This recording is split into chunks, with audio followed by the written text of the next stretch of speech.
നിലവിലെ നിയന്ത്രണങ്ങൾ തുടർന്നാൽ തൃശൂർ പൂരം ഉപേക്ഷിക്കേണ്ടി വരുമെന്ന് തിരുവമ്പാടി പാറമേക്കാവ് ദേവസ്വങ്ങൾ. നിയമനിർമ്മാണത്തിന് സാധ്യതയുണ്ടോ എന്ന് സർക്കാർ പരിശോധിക്കണമെന്നും ദേവസ്വങ്ങൾ ആവശ്യപ്പെട്ടു. തൃശൂർ ജില്ലയിലെ പ്രധാന ഉത്സവാഘോഷ കമ്മിറ്റികളുടെ യോഗം മറ്റന്നാൾ നടക്കും. വിവരങ്ങളുമായി ആനന്ദ് പുത്തൂർ ചേരുകയാണ്. ആനന്ദ്, വലിയ ആശങ്കയാണ് ഇരു ദേവസ്വങ്ങളും പങ്കുവച്ചിരിക്കുന്നത്. സമഗ്ര വിവരങ്ങൾ.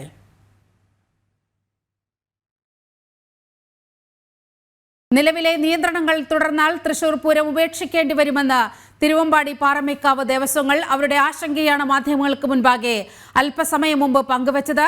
നിയമനിർമ്മാണത്തിന് സാധ്യതയുണ്ടോ എന്ന് സർക്കാർ പരിശോധിക്കണമെന്നും ദേവസ്വങ്ങൾ ആവശ്യപ്പെടുന്നു. തൃശൂർ ജില്ലയിലെ പ്രധാന ഉത്സവാഘോഷ കമ്മിറ്റികളുടെ യോഗം മറ്റന്നാൾ നടക്കുകയാണ്.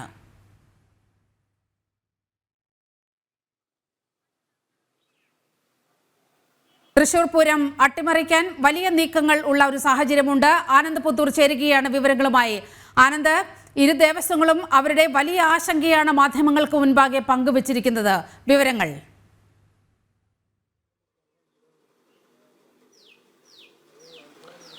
നീലിമ, ഈ ആനയെഴുന്നള്ളിപ്പുമായി ബന്ധപ്പെട്ടുകൊണ്ടുള്ള ഇത്തരത്തിലുള്ള നിയന്ത്രണങ്ങൾ വെച്ചുകൊണ്ട് യാതൊരു കാരണവശാലും തൃശൂർ പൂരം നടത്താൻ സാധിക്കില്ല എന്ന് തന്നെയാണ് ഇന്ന് തിരുവമ്പാടി പാറമേക്കാവ് ദേവസ്വങ്ങൾ സംയുക്തമായി വിളിച്ചു ചേർത്ത പത്രസമ്മേളനത്തിൽ അറിയിച്ചത്. തൃശൂർ പൂരം മാത്രമല്ല, തൃശൂർ ജില്ലയിൽ ഏതാണ്ട് 1300-ലധികം ഉത്സവങ്ങളാണ് അത്തരത്തിൽ രജിസ്റ്റർ ചെയ്തിട്ടുള്ളത്.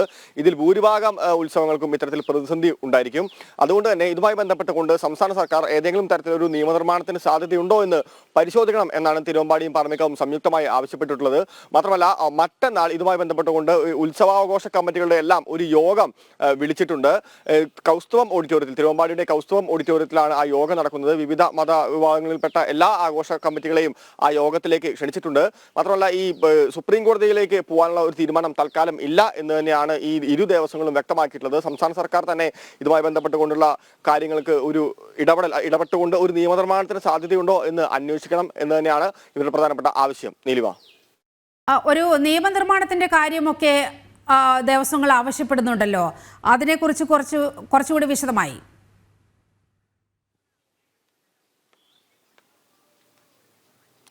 അതായത് നീലിമ, നമുക്കറിയാം ആനയെഴുന്നള്ളിപ്പുമായി ബന്ധപ്പെട്ടുകൊണ്ടുള്ള ഹൈക്കോടതിയുടെ മാർഗനിർദ്ദേശങ്ങൾ വന്നിട്ടുണ്ട്. അത് യാതൊരു കാരണവശാലും അത്തരത്തിലുള്ള നിർദ്ദേശങ്ങളിൽ നിന്ന് പിറകോട്ട് പോകാൻ തയ്യാറല്ല എന്ന് തന്നെയാണ് കഴിഞ്ഞ ദിവസവും കോടതി വ്യക്തമാക്കിയത്. ആനകൾ തമ്മിലുള്ള അകലം, അതുപോലെ തന്നെ ആനകളും ആളുകളും തമ്മിലുള്ള അകലം, ഇത്തരം കാര്യങ്ങളിലെല്ലാം കൃത്യമായിട്ടുള്ള ഒരു കണിശത കോടതി പറഞ്ഞിട്ടുണ്ട്. അപ്പോൾ ഇതിനെ മറികടന്നുകൊണ്ട് ഇനി സുപ്രീം കോടതിയിലേക്ക് പോകാനുള്ള ഒരു തീരുമാനത്തിലേക്ക് ദേവസ്വങ്ങൾ ഇല്ല എന്ന് തന്നെയാണ് വ്യക്തമാക്കിയത്. അതുകൊണ്ട് തന്നെ ഈ ഒരു വിഷയത്തിൽ സംസ്ഥാന സർക്കാർ ഇടപെട്ടുകൊണ്ട് ഒരു നിയമനിർമ്മാണം നടത്തണം എന്നാണ് ആവശ്യപ്പെട്ടിട്ടുള്ളത്. ഈ ഒരു യോഗത്തിന് ശേഷം, അതായത് മറ്റന്നാൾ നടക്കുന്ന യോഗത്തിന് ശേഷം മുഖ്യമന്ത്രിക്ക് ഇതുമായി ബന്ധപ്പെട്ടുകൊണ്ടുള്ള നിവേദനം നൽകുമെന്നും തിരുവമ്പാടിയും പാറമേക്കാവും സംയുക്തമായി തന്നെ അറിയിച്ചിട്ടുണ്ട്. ഈ മറ്റന്നാൾ നടക്കുന്ന ഈ യോഗത്തിലേക്ക് ജനപ്രതിനിധികളെയും ക്ഷണിച്ചിട്ടുണ്ട്. അപ്പോൾ തൃശൂർ ജില്ലയിലുള്ള ഏതാണ്ട് 1300-ലധികം വരുന്ന ഉത്സവാഘോഷ കമ്മിറ്റികൾ, വിവിധ മതവിഭാഗങ്ങളിൽപ്പെട്ട ഉത്സവാഘോഷ കമ്മിറ്റികളിൽ തന്നെയാണ് അത്തരത്തിലുള്ള യോഗം നടക്കുന്നത്. തിരുവമ്പാടിയും പാറമേക്കാവും തന്നെയാണ് ഇതിന് നേതൃത്വം നൽകുന്നത്. വളരെ പ്രധാനപ്പെട്ട ഒരു കാര്യം ദേവസ്വങ്ങൾ വ്യക്തമാക്കിയത്, ഇപ്പോഴുള്ള ഈ നിയന്ത്രണങ്ങൾ വെച്ചുകൊണ്ട് യാതൊരു കാരണവശാലും തൃശൂർ പൂരം നടത്താൻ സാധിക്കില്ല എന്ന് തന്നെയാണ് ഇരു ദേവസ്വങ്ങളും വ്യക്തമാക്കിയിട്ടുള്ളത്. നീലിമ, ആനന്ദ്, അതുപോലെ തന്നെ കൊച്ചിൻ ദേവസ്വം ബോർഡിന്റെ ഒരു നിലപാട് കൂടി ചർച്ചാവിധേയമാക്കേണ്ടതുണ്ട്. അവർ ഈ ഇരു ദേവസ്വങ്ങളെയും സൈഡ് ലൈൻ ചെയ്തുകൊണ്ട് പൂരം നടത്തിപ്പിൽ കൊച്ചിൻ ദേവസ്വം ബോർഡ് നേരിട്ട് ഇടപെടുന്ന ഒരു സാഹചര്യം സൃഷ്ടിക്കാനാണ് അവരുടെ നീക്കം. അതുകൂടി പരാമർശിക്കപ്പെടേണ്ടതല്ലേ? ഇതല്ലേ ദേവസ്വത്തിന്റെ യഥാർത്ഥത്തിൽ വലിയ ആശങ്ക? കൊച്ചിൻ ദേവസ്വം ബോർഡിന്റെ നിലപാടിൽ കൂടി ഈ ഇരു ദേവസ്വങ്ങൾക്കും ആശങ്കയില്ലേ?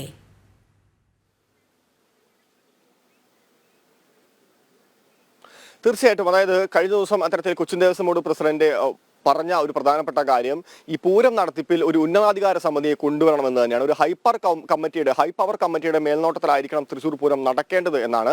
ഇതിനെതിരെ വലിയ പ്രതിഷേധം തന്നെയാണ് തിരുവമ്പാടി ദേവസ്വത്തിന്റെ ഭാഗത്തു നിന്നുണ്ടായത്. അത്തരത്തിലുള്ള ഒരു നീക്കം യാതൊരു കാരണവശാലും അനുവദിക്കാവുന്നതല്ല എന്നാണ് പറയുന്നത്. കൊച്ചി ദേവസ്വം ബോർഡ് കൊച്ചി രാജാവിനെ പോലെയാണ് പെരുമാറുന്നതെന്നാണ് തിരുവമ്പാടി സെക്രട്ടറി കഴിഞ്ഞ ദിവസം വ്യക്തമാക്കിയത്. അത്തരത്തിലുള്ള രാഷ്ട്രീയ ഇടപെടലുകളൊന്നും യാതൊരു കാരണവശാലും അംഗീകരിക്കാൻ ദേവസ്വങ്ങൾ തയ്യാറല്ല എന്നാണ് പറയുന്നത്. അത് ഈ പൂരം നടത്തുന്നതിനുള്ള അവകാശം തിരുവമ്പാടിയും പാറമേക്കാവും തന്നെയാണ്. തീർച്ചയായിട്ടും കൊച്ചിൻ ദേവസ്വം ബോർഡിന്റെ മേൽനോട്ടത്തിലുണ്ടെങ്കിൽ കൂടി ആ ഒരു സ്വതന്ത്രാധികാരത്തിൽ നിന്ന് വിട്ടുകൊണ്ട് മറ്റ് ചില ഗൂഢലക്ഷ്യങ്ങൾ നടത്തിക്കൊണ്ട് തന്നെ ഈ തൃശൂർ പൂരത്തെ ഹൈജാക്ക് ചെയ്യാനുള്ള ഒരു ശ്രമങ്ങൾ നേരത്തെ നടന്നിരുന്നു. കൊച്ചിൻ ദേവസ്വം ബോർഡിന്റെ ഭാഗത്തു നിന്നുള്ളത് അത്തരത്തിലുള്ള ഒരു ഹൈജാക്കിംഗ് ശ്രമമാണെന്നുള്ള ആരോപണമായി തന്നെ നേരത്തെ ദേവസ്വങ്ങൾ രംഗത്തെത്തിയിരുന്നു.